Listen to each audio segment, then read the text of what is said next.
UAE ಮೇಲೆ Iran ದಾಳಿ ಮುಂದುವರೆಸಿದೆ. ಮಿಸೈಲ್ ಮತ್ತು ಡ್ರೋನ್ಗಳ ಮೂಲಕ ಆಕ್ರಮಣ ನಡೆಸಿದೆ.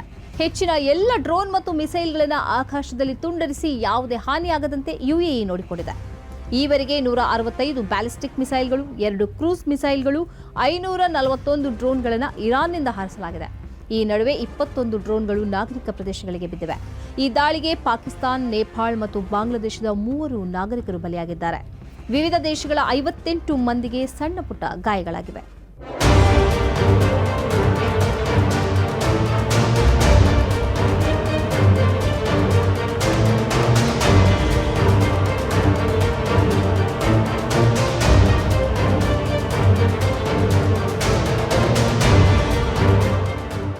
Your brand deserves more attention, more leads, more growth. From powerful digital marketing that drives results to smart software solutions that streamlines your business and high quality printing that makes your brand stand out. Tundeja Publicity. ಇದಕ್ಕಿಂತ ಮೊದಲು Abu Dhabi ಮತ್ತು Dubai ವಿಮಾನ ನಿಲ್ದಾಣಗಳನ್ನು ಗುರಿಯಾಗಿಸಿ Iran drone ದಾಳಿ ನಡೆಸಿತ್ತು. ಅಬುಧಾಬಿಯಲ್ಲಿ 1 ಮೃತರಾಗಿದ್ದರು, 7 ಮಂದಿಗೆ ಗಾಯವಾಗಿತ್ತು. Dubai ಅಂತಾರಾಷ್ಟ್ರೀಯ ವಿಮಾನ ನಿಲ್ದಾಣಕ್ಕೆ ಸಣ್ಣ ಮಟ್ಟಿನ ಹಾನಿಯಾಗಿದೆ. 4 ಸಿಬ್ಬಂದಿಗಳಿಗೆ ಗಾಯವಾಗಿದೆ.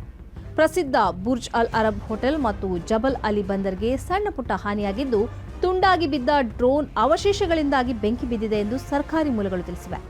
ನಗರಗಳಲ್ಲಿ ಜನಜೀವನ ಸಹಜವಾಗಿದೆ. ಸೂಪರ್ ಮಾರ್ಕೆಟ್ಗಳು ಮತ್ತು ಇನ್ನಿತರ ವ್ಯವಸ್ಥೆಗಳು ಸಹಜವಾಗಿವೆ. ಕೆಲವು ಪ್ರವಾಸೋದ್ಯಮ ಸ್ಥಳಗಳನ್ನು ತಾತ್ಕಾಲಿಕವಾಗಿ ಮುಚ್ಚಲಾಗಿದೆ. ಶಾಲೆಗಳನ್ನು ಆನ್ಲೈನ್ಗೆ ಸೀಮಿತಗೊಳಿಸಲಾಗಿದೆ. ಕುವೈಟ್ನಲ್ಲಿ ಮುಂದಿನ ಆದೇಶದವರೆಗೆ ಮಸೀದಿಗಳಲ್ಲಿ ರಾತ್ರಿ ವೇಳೆ ತರಾವಿಹ್ ನಮಾಜ್ ಅನ್ನು ರದ್ದುಗೊಳಿಸಲಾಗಿದೆ. ಅಮೆರಿಕದ ಹಲವು ಯುದ್ಧ ವಿಮಾನಗಳು ಕುವೈಟ್ ನೆಲದಲ್ಲಿ ಉರುಳಿ ಬಿದ್ದಿರುವುದಾಗಿ ರಕ್ಷಣಾ ಸಚಿವಾಲಯ ಹೇಳಿದೆ. ವಿಮಾನದಲ್ಲಿ ಇದ್ದವರನ್ನ ರಕ್ಷಿಸಿ ಆಸ್ಪತ್ರೆಗೆ ಸೇರಿಸಲಾಗಿದೆ ಅಂತ ಕೂಡ ಕುವೈಟ್ ಸಚಿವಾಲಯ ತಿಳಿಸಿದೆ.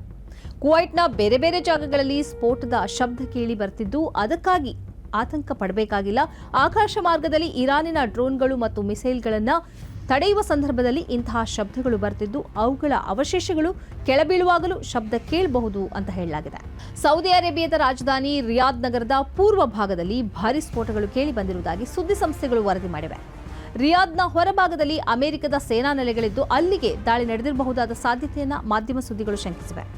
ಆದರೆ ರಿಯಾದ್ನಲ್ಲಾಗಲಿ ಸೌದಿ ಅರೇಬಿಯಾದ ಇನ್ನಿತರ ಪ್ರದೇಶಗಳಲ್ಲಾಗಲಿ ಯಾವುದೇ ಭಯದ ವಾತಾವರಣ ಇಲ್ಲ. ಜನಜೀವನ ಸಹಜವಾಗಿದೆ. ಶಾಲೆಗಳು, ವಾಹನಗಳು, ಸರ್ಕಾರಿ ಬಸ್ಗಳು ಎಲ್ಲವೂ ಕೂಡ ಸಹಜವಾಗಿ ಎಂದಿನಂತೆ ಕಾರ್ಯನಿರ್ವಹಿಸುತ್ತಿವೆ. ತರಾವಿಹ್ ನಮಾಜ್ ಕೂಡ ಎಂದಿನಂತೆ ನಡೆಯುತ್ತಿದೆ ಎಂದು ವರದಿಯಾಗಿದೆ. ಬಹ್ರೇನ್ ಮೇಲೆ ಇರಾನ್ ಮೊದಲ ದಿನದಿಂದಲೇ ದಾಳಿ ನಡೆಸ್ತಾ ಇದ್ದು, 4 ಮೃತರಾಗಿದ್ದಾರೆ ಎಂದು ವರದಿಯಾಗಿದೆ. ಹಿದ್ನ ಸಲ್ಮಾನ್ ಇಂಡಸ್ಟ್ರಿಯಲ್ ನಗರದ ಹಡಗಿಗೆ ಬೆಂಕಿ ಹತ್ತಿಕೊಂಡು ವಿದೇಶಿ ನಾಗರಿಕರೊಬ್ಬರು ಮೃತಪಟ್ಟಿದ್ದಾರೆ.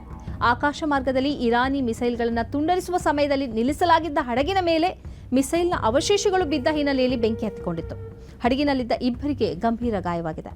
ಈ ನಡುವೆ ಸಲ್ಮಾನ್ ಬಂದರ್ನ ಮೇಲೆಯೂ ಇರಾನ್ ಕ್ಷಿಪಣಿಗಳನ್ನು ಹಾರಿಸಿದೆ. ಈಗಾಗಲೇ ಇರಾನ್ನ 60ರಷ್ಟು ಕ್ಷಿಪಣಿಗಳನ್ನು ಮತ್ತು 30ರಷ್ಟು ಡ್ರೋನ್ಗಳನ್ನು ಆಕಾಶ ಮಾರ್ಗದಲ್ಲಿ ಬಹ್ರೇನ್ ಪ್ರತಿರೋಧ ಪಡೆ ಹೊಡೆದು ಉರುಳಿಸಿದೆ. ಬಹ್ರೇನ್ ವಿಮಾನ ನಿಲ್ದಾಣದ ಮೇಲೆ ಮತ್ತು ಆಡಂಬರ ಹೋಟೆಲ್ ಆಗಿ ಗುರುತಿಸಿಕೊಂಡಿರುವ ಕ್ರೌನ್ ಪ್ಲಾಜಾದ ಮೇಲೆಯೂ ಇರಾನ್ನಿಂದ ಆಕ್ರಮಣವಾಗಿತ್ತು.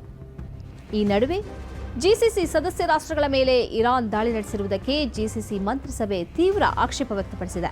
ಈ ದಾಳಿಯು ಅಂತಾರಾಷ್ಟ್ರೀಯ ನಿಯಮಗಳಿಗೆ ಮತ್ತು ವಿಶ್ವಸಂಸ್ಥೆಯ ಕಾನೂನುಗಳ ಸ್ಪಷ್ಟ ಉಲ್ಲಂಘನೆ ಎಂದು ಕೌನ್ಸಿಲ್ ಹೇಳಿದೆ. ಯಾವುದಾದರೂ ಒಂದು ಜಿಸಿಸಿ ರಾಷ್ಟ್ರದ ಮೇಲೆ ಆಗುವ ದಾಳಿಯು ಎಲ್ಲ ಜಿಸಿಸಿ ಸದಸ್ಯ ರಾಷ್ಟ್ರಗಳ ಮೇಲೆ ಆಗುವ ದಾಳಿಗೆ ಸಮ ಎಂದು ನಾವು ಅಂದುಕೊಳ್ತೇವೆ.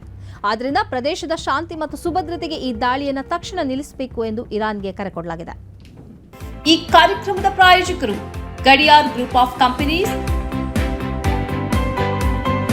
specialized in piling and shoring, engineering consultancy, firefighting, steel structures, real estate. Office, SIT Tower, Silicon Oasis, Dubai, UAE.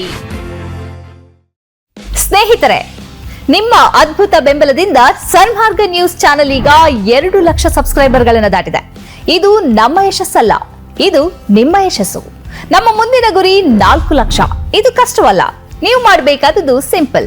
ನೀವು ಸನ್ಮಾರ್ಗ ನ್ಯೂಸ್ ಚಾನೆಲ್ ವಿಡಿಯೋವನ್ನ ನಿಮ್ಮ ಸ್ನೇಹಿತರಿಗೆ, ಕುಟುಂಬದವರೊಂದಿಗೆ ಹಂಚಿಕೊಳ್ಳಿ ಮತ್ತು ಅವರಲ್ಲೂ ಸಬ್ಸ್ಕ್ರೈಬ್ ಮಾಡಲು ಹೇಳಿ. ನೀವು ಶಕ್ತಿಯನ್ನು ಕೊಡಿ, ನಾವು ನಿಖರ ಸುದ್ದಿ ಕೊಡ್ತೇವೆ. ಧನ್ಯವಾದಗಳು.